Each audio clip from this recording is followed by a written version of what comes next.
Praise the Lord! Hallelujah! Once again, praise the Lord! Amen, amen. Hello. Are you hearing me, mga kapatid? Ayun, sorry. Oh, it's very strong. Amen. Are you still alive? I have a story. Before we prepare our presentation for the Sinargabon, India, I have one story for us. One day, nakatingin na lang. One day, there is a confrontation between God and Satan. This is not biblical. Don't look on your Bible. This is just story. And God said, you know, I'm very happy today because many people in the planet Earth, in this world, is really turning to me. And Christians are really serious with their relationship with me. And then Satan's make this again. He said, "Are you sure?" Yes. I would like to invite you to go down to planet Earth and let's see if what you are saying right now is true. I am confident. The Father said, I am confident. If you are challenging me that, okay, let's go. And they go to USA. And Satan said, you see that? Lot of fornicators here. Lot of prostitutes here. Lot of beggars here. Ang daming problema dito. And they are mine. You see that theater? All the people in that theater is mine.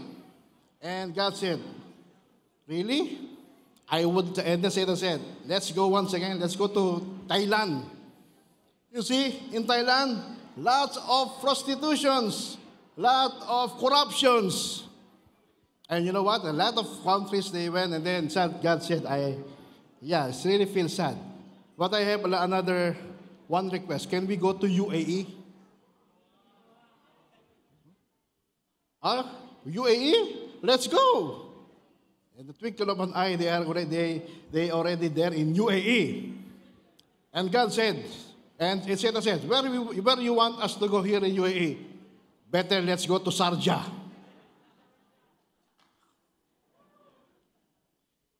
Sharjah? Yes. Because you know, Satan said, today is December 2. And I am sure that the all nation for God's intimacy are going to gather. And you know, then, okay. And then Satan went with God, and let's go to Khalidiyah in A1 Hotel.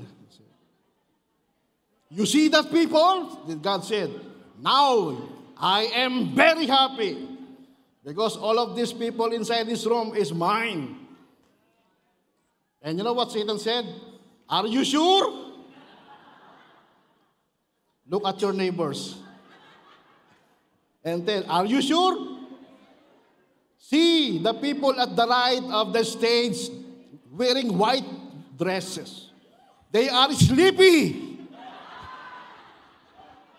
And some are really sleeping. See the people, they are all outside of and taking coffee. You see? Lahat ng mga yan ay hindi sa'yo. Amen? So lahat po ng mga inaantok, magsabi ng Amen! Naku, inaantok nga. You see? Are you sure? Are you sure? Amen. Let us all say, praise the Lord! Amen. Diyan po nagtatapos ang aming report. Ay, hindi pala. Sorry. Okay, at this point, he would like to give you a presentation with one we are supporting in India. Is there any Indians here? Indians nationality? Can you please raise up your hands? Indians nationality. Look like Indians. Many Filipinos look like Indians as well. And one of, in India, there is a lot, in India, especially in North India, where we are supporting, there is a lot of villages. there is 300 villages, 300 plus villages in North India, especially in Uttarakhand, Mussoorie, where we are supporting and where we recently came. But there is one village there that we are supporting since 2014 and up to now. And my wife is going to give you the transformation of how this village from nothing into something that God brought to them. And at this very hour, we are thankful for the Lord. We are grateful for what He is doing in these villages. Amen. Praise God. So we're going to have a PowerPoint presentation here, so that you can follow along with what we are saying here on the stage. This is one of the biggest projects of All Nation Full Gospel Ministry, and a very unique project because previously we were supporting churches, missionary agencies, but this time All Nation took a step of faith to adopt a whole village and help it transform for the glory of God. So ito po yung aming i-report sa inyo sa araw na ito. Ano na po yung mga nangyari na mga pagbabago doon. The project name was Adopt a Village Sunargaon Holistic Transformation Project, and this was located in the state of India, in Uttarakhand. And you can see there the location in the map. No, makikita natin dito. And this was in partnership with Dr. Daisy Dasgupta and Brother Kamal, along with the LCH, who is the implementing agency. So you can find there in the map the location of this place, somewhere in the northern part of India. And the next slide, you can see the exact location of the village. This is in the mountains. So talagang buwis buhay yung pagpunta doon because we have to go through a lot of winding road and para lang mabisita po itong mga residents na ito. What is the nature and goal of this project? This project came about due to the flood disaster that took place in June 2013. There is the Janpur block of Tachur, Terigaral district. They face a large amount of loss, and almost 80% of the agricultural land was destroyed. And so the project was to address the issues of one of the affected villages, and that was Sunargaon. And the goal of the project is to bring about holistic transformation to the residents of the Sunargaon village. And this will be done in the area of agriculture, animal husbandry, housing, health, education, and vocational training, with the overall aim of breaking the cycle of poverty that has, keep the poor trapped from one generation to another through the sharing of the Lord Jesus Christ. And these were the needs that were identified during the time before the project. There was the lack of irrigation facility, reclamation of agricultural land, farming, livestock, seeds for cash crops, a promotion of kitchen gardening, construction of houses, toilets, health facility, education, and hygiene awareness. So yan po yung mga pangangailangan na kinakailangang matugunan. And if you come to the next slide, this is how the road looks like before we have undertaken the project. So makita natin talagang sirang-sira. It is very rocky terrain and very rough, no? Talagang ang hirap pumunta doon sa kanilang lugar. That was before we have undertaken the project. But today, you can see now that the road is much wider and much accessible. Di ba? Ang laki ng pinagbago. So, napakapalad ng mga pupunta ngayon doon kasi hindi yun nadadaanan yung dinaanan namin previously. Amen? And one of the things also that we have done for this village is because water was one of the problems in that village, and they have to travel 4 kilometers in order to obtain water. But today, we have constructed 10,000-liter capacity tank fitted with additional drainage and irrigation system. So ito pong water na ito ngayon ay talagang napapakinabangan ng gusto ng mga residents of the village. They use it for drinking, household chores, and for agricultural purposes for the entire village, no?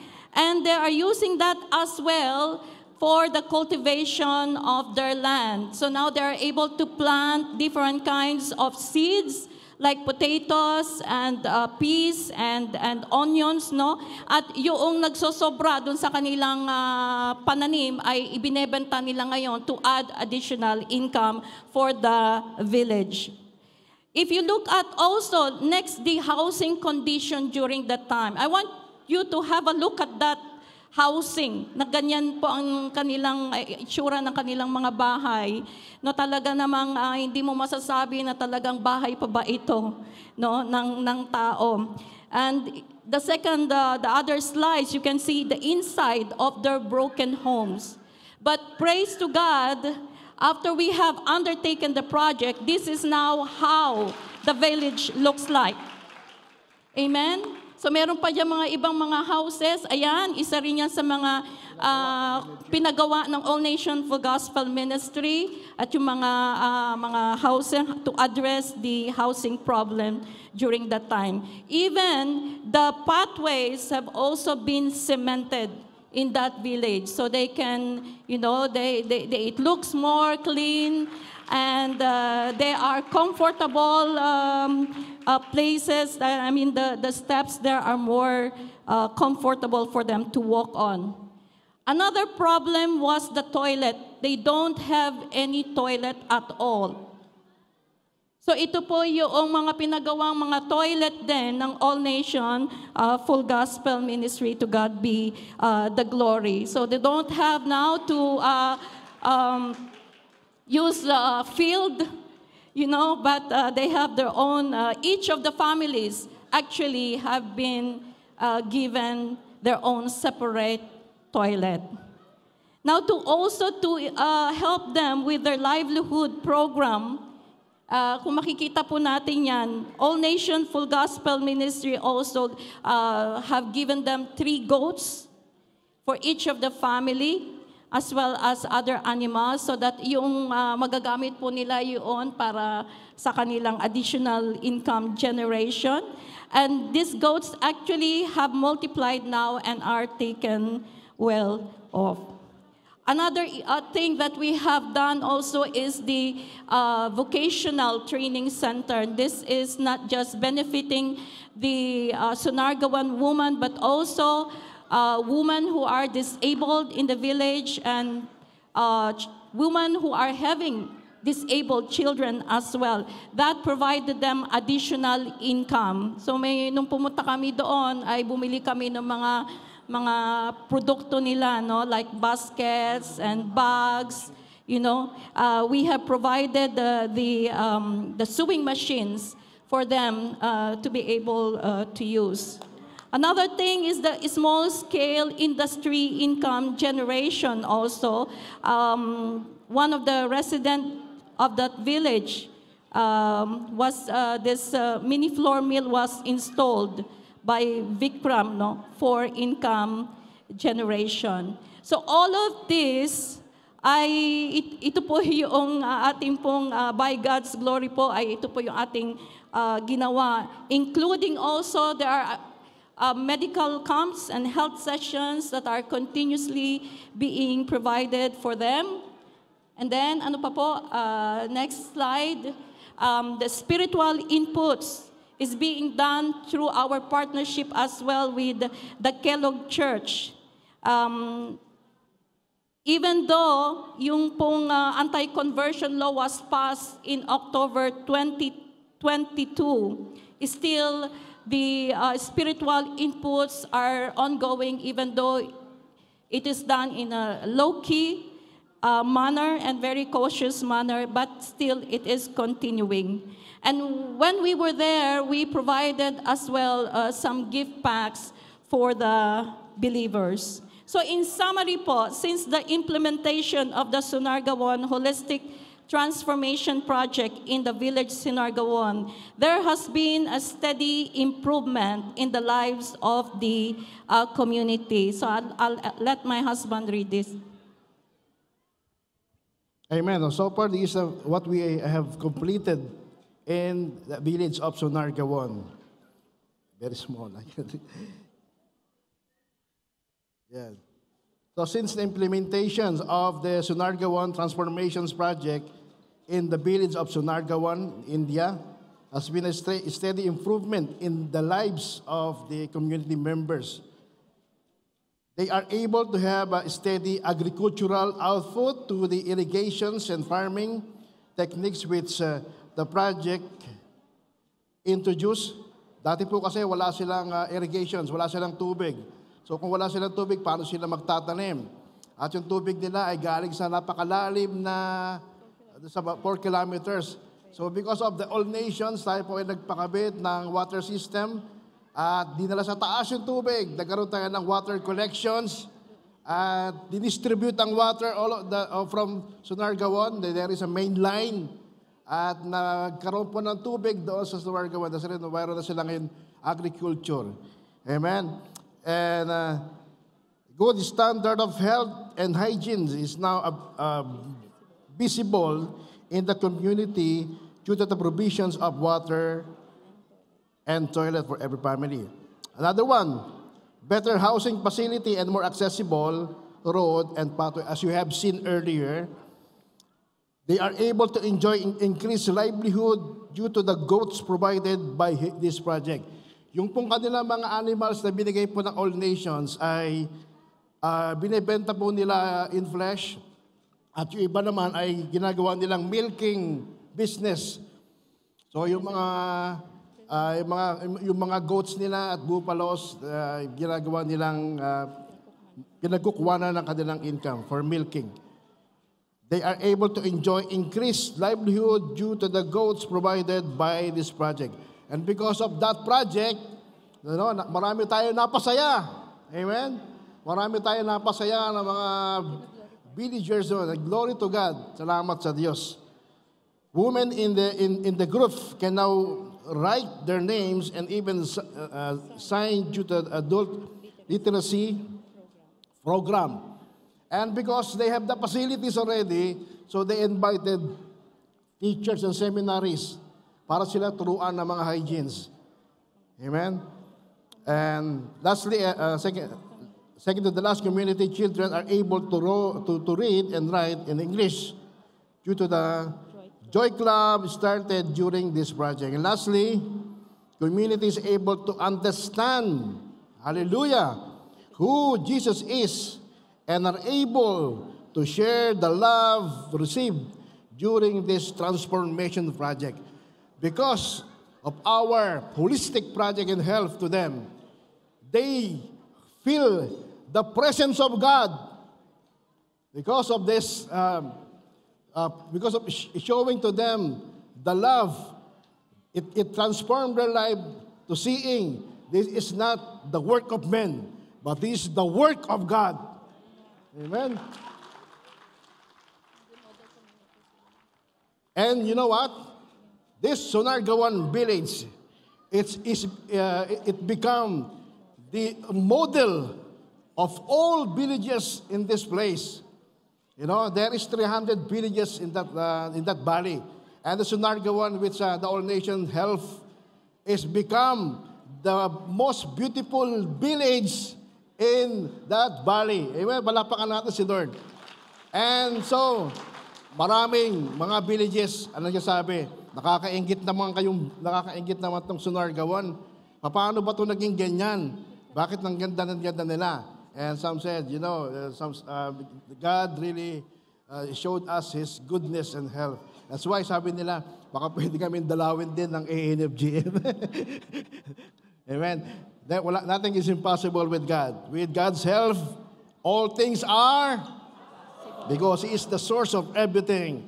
He is the source of everything that we have in this world. Amen. Amen. So we just would like to thank everyone, the whole All Nation Full Gospel Ministry congregation, for your faithful contribution, especially to the National Missions Fund.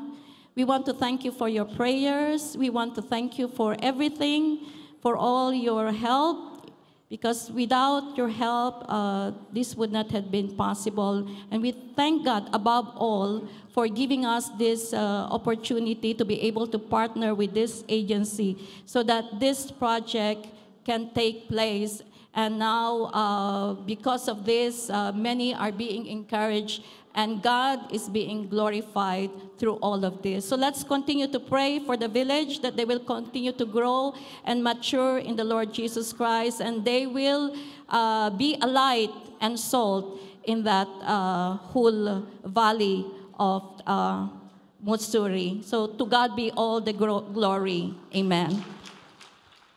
So once again, we would like to thank the Lord for the leadership of this All Nation Full Gospel Ministry headed by Pastor John, and of course our mission director now, Pastor Jong. Thank you for their lives. And thank you to all of you believers in Christ of this family. And nais namin personally magpasalamat. Pwede ba nating sabihin yung katabi nyo, maraming salamat? Pakisabihin nyo sa tabi nyo, sa likod nyo, maraming salamat. At sabihin nyo rin sa kanila, sana makasama ka sa susunod na mission trip. Amen? Praise the Lord. To God be all the glory.